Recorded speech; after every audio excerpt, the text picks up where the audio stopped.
up, you guys? My name is Rah, your self-accountability coach, and I also have the gift to channel. Today's video is going to be about my TikTok video, going a little bit deeper into detail about fitting the non-tangible into the tangible. What the heck do I mean by that? So let's just dive right in. Pretty much in the video, which I am gonna link down in the description box below so you can check it out if you haven't seen it already, or refresh your memory if you have. I'm basically talking about how you kind of want to measure your healing. You kind of want to measure the progress of the work that you've done in the physical to your spiritual aspects and your inner healing. And I don't think that there's a measuring cup for that. I don't think that there's a ruler or any type of metric that you can kind of measure that right now. The only thing that kind of feels like you can measure it is how you feel on the inside, or how I felt on the inside, in comparing who I am now to who I used to be. How I react to situations now versus how I used to react to situations. How much time it takes me to really introspect and do the inner work and dive deep inside to kind of,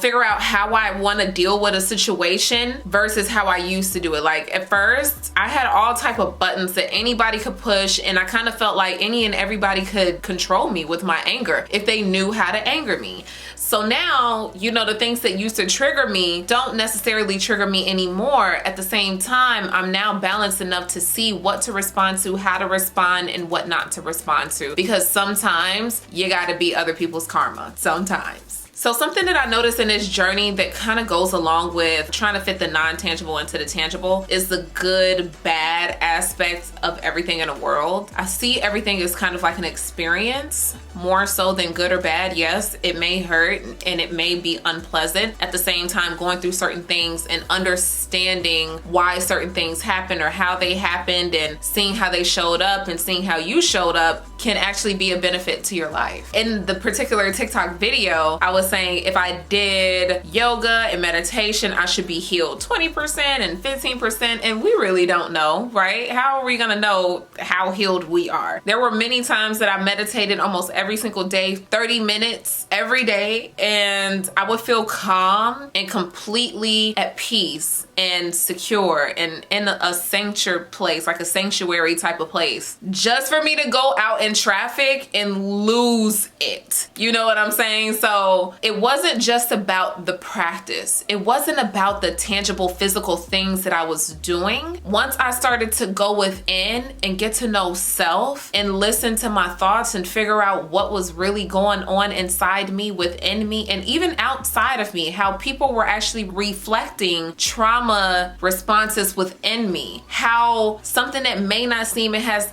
anything to do with, I don't know, me feeling like I'm a people pleaser and I over please people. Something that seems like it has nothing to do with that, but it triggers that part of me. Really going within and asking God for help also to help me see certain things. And when those things came in, I was able to identify like, oh, this is what God is trying to show me. This is why I react to what I'm reacting to. It's not because this person did something per se. Like, yeah, it could be agitating at the same time. Sometimes we don't realize that we're overreacting to certain things because it's triggering us inside. So the good and the bad mindset, I feel like when you want to be a good person or a good preacher or a good whatever, it kind of puts you in a space of automatically, whether it's consciously or subconsciously, seeing other people as bad, judging other people to see if they're good or bad. And that's not our job. That's God's job, literally. And whoever wants to be the judge and the executioner out there,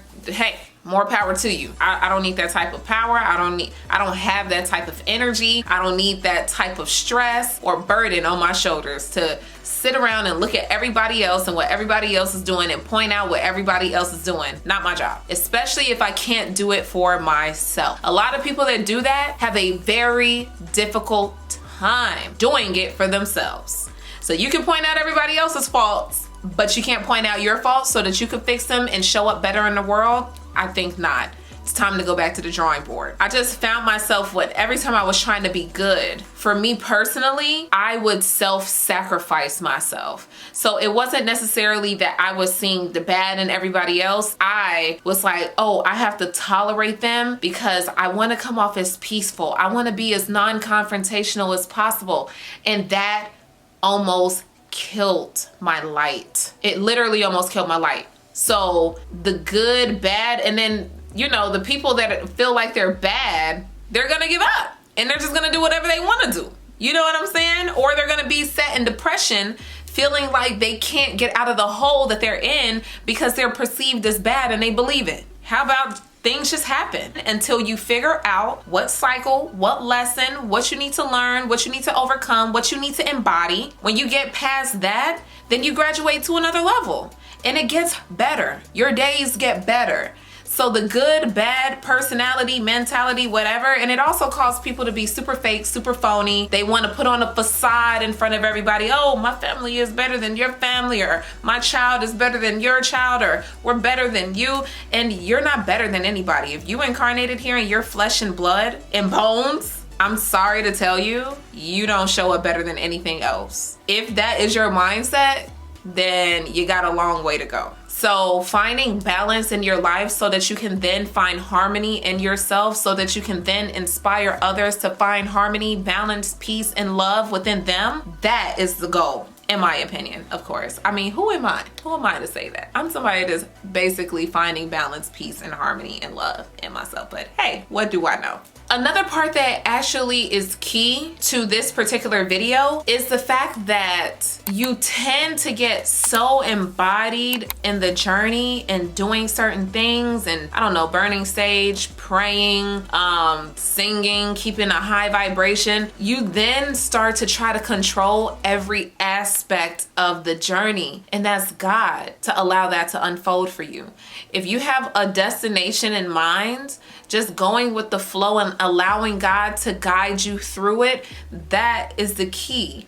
And you know, that is kind of letting the ego sit down and take a break. Your ego is full effect when you are trying to make sure that every single little thing about everything is working in your favor, and this is the path that you're gonna take, and you're gonna do it exactly like this, and you're gonna be healed from that. And no, that's not the way it happens. Sorry. That's not the way it goes. Allow yourself to set the destination and allow God to be your guidance. And that's it. You know, trust in God. Know when to put one foot in front of the other and move along the journey. Know when to take a rest. Know when to peep, scene, and look around and gather all of the things and knowledge and wisdom that you need to gather so that you can make it through your journey a little bit, with a little bit less resistance, okay? And just remember, man, no worries, no anxiety comes when you allow yourself to guide and flow through the path that God wants you to go down, so that you can get to your best, highest, greatest good, whatever that is, you know, so that you can inspire other people in a authentic type of way. Whatever it is that you do, it may not look like what everybody else does, but it will feel genuine and really good to you.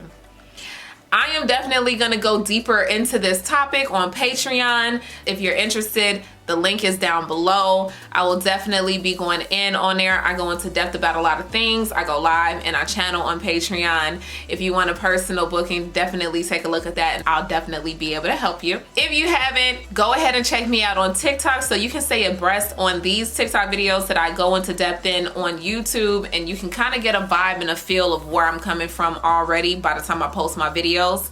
Definitely check me out on Instagram if you feel guided to. All of the videos that I post on TikTok, I also post them on Instagram, and I give a little bit more behind the scenes, in-depth information about if I'm gonna go live on TikTok. You guys kind of hear it first. You hear it first in a public way. Usually Patreon hears it first, but you guys will definitely be like first or second. So I will see you guys soon. Thank you for staying until the very end of the video. I appreciate you greatly. Peace, love, and a little bit of spice. Mwah. See you next time.